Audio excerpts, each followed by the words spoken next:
Today we will learn about net present value profile.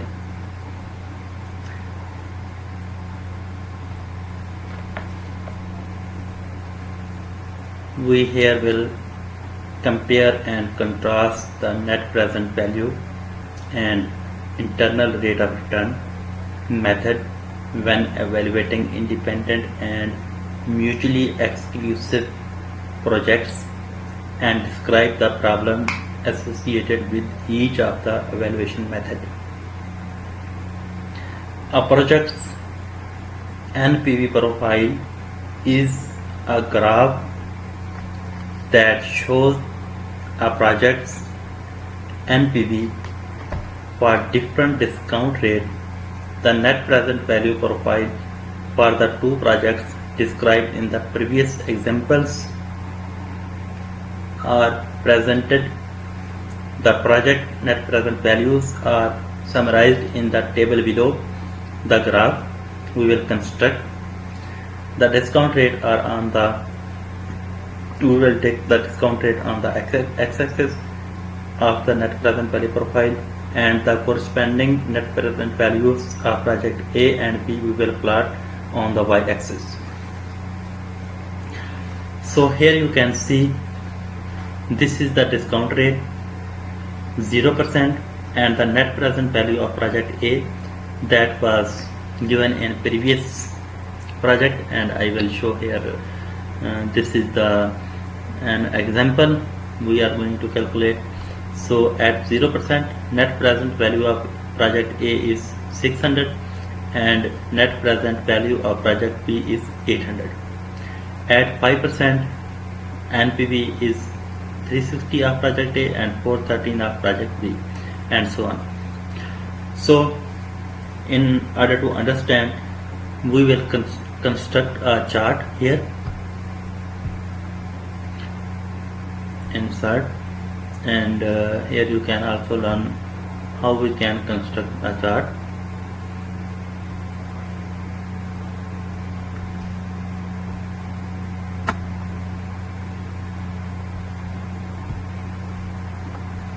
Select the area that what you like to construct, and then insert, then recommended charts, and we have two values, so this is better for us, and okay. So here is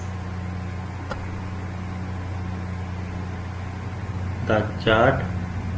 Let me give the name.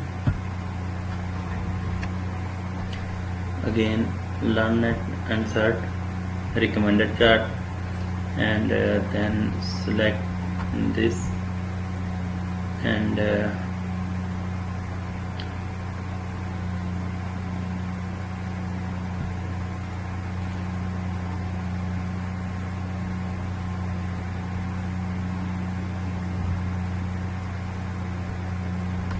recommended chart, and this is, and then okay.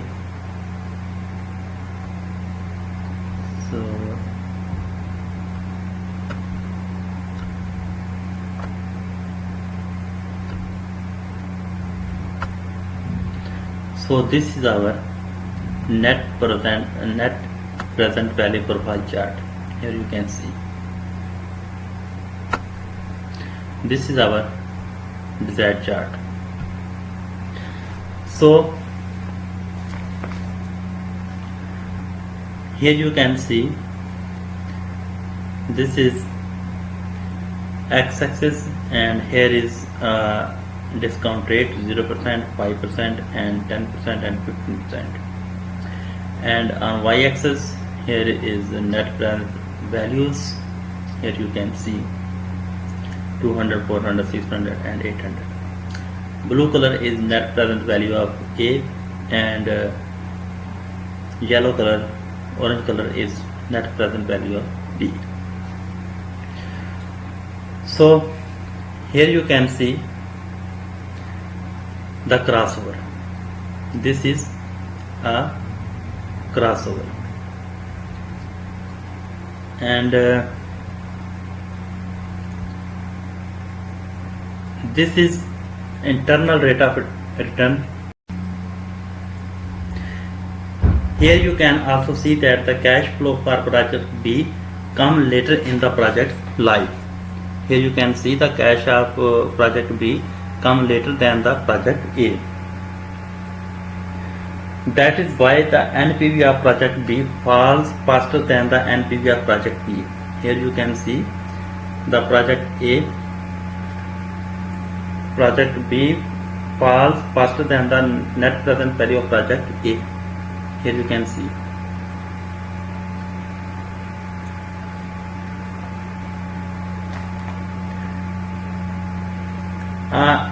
So discount rate increases and the net present values are eventually equal at a discount rate of 7.2%.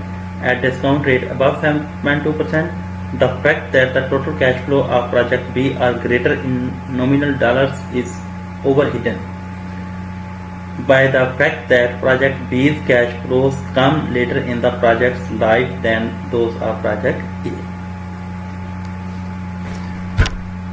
So see here again, at discount rate above the 7.2%, at discount rate above the 7.2% here.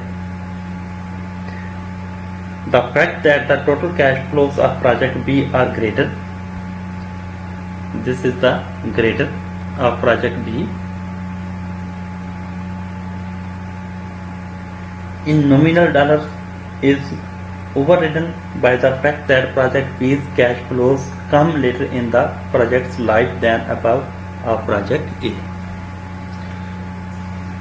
So here you can see the project B's cash inflow is greater than the project A cash inflows in the last years.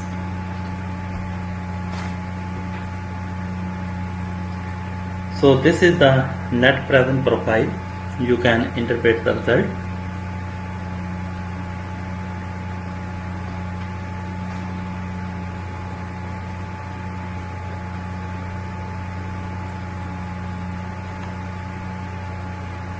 So again, this is, here you can see this is the internal rate of return of project B, and this is the internal rate of return of project A, and this lines shows the project A and this line shows the project B.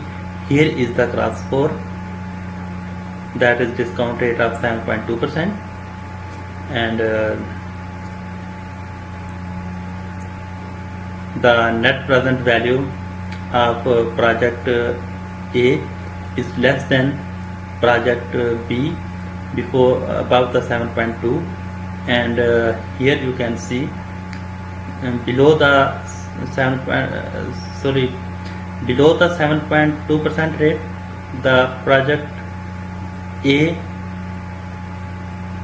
line is less than project B, and above the 7.2% rate, the net present value of project B is less than the project A.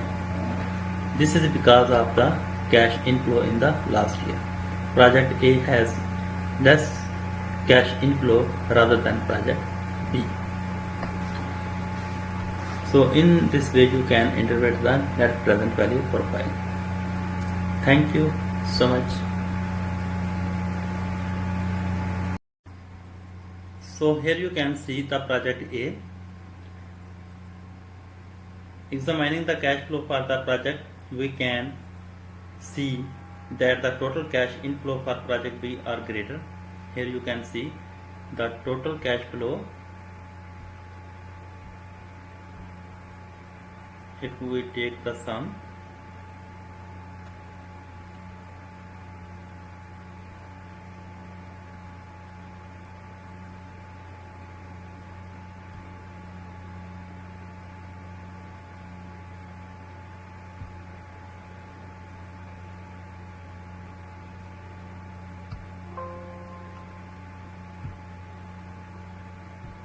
if we here take the sum,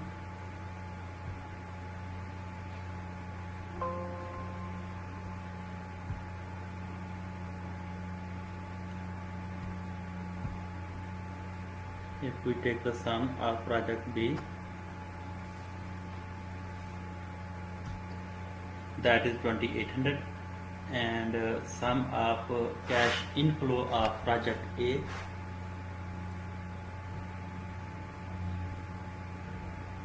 here I am going to calculate,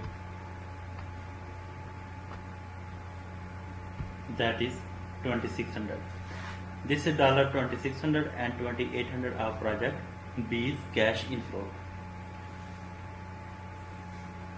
So we can see that the total cash inflow for project B are greater 2800 than those of project A.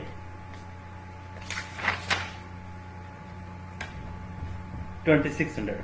Since they both have the same initial cost 2000 at the discount rate of the zero, project B has a greater net present value, that is 800, than the project A. 2600 minus 2000, that is 600.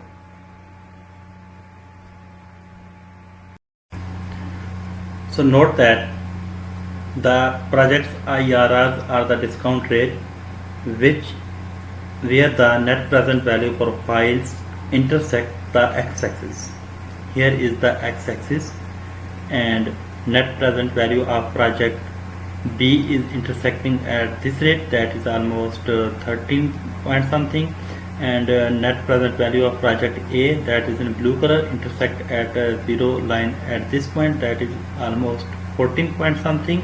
This is the rate where net present value is equal to 0. So recall the previous examples in the videos. You can see here that this is the internal rate of return of project B, and this is the internal rate of return of project A, where the NPV lines are intersecting the zero line.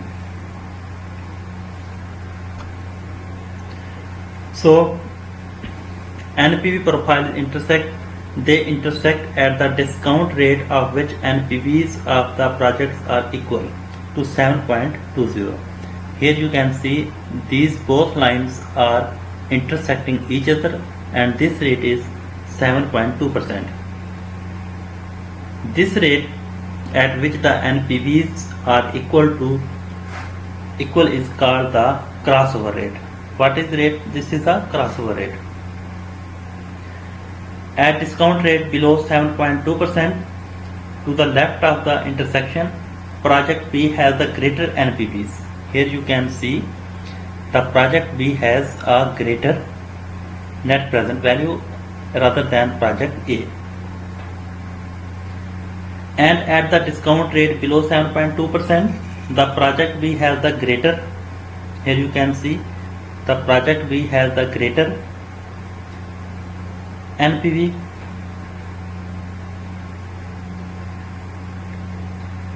and at discount rate above 7.2%. Project A has a greater NPV. Clearly the discount rate used in the analysis can determine which one of the two mutually exclusive projects will be accepted. The net present value profile for project A and B intersect because of difference in the timing of the cash flows. Here you can see the difference of the timing of the cash flows. Examining the cash flows for the projects, we can see that the total cash inflow for project B are greater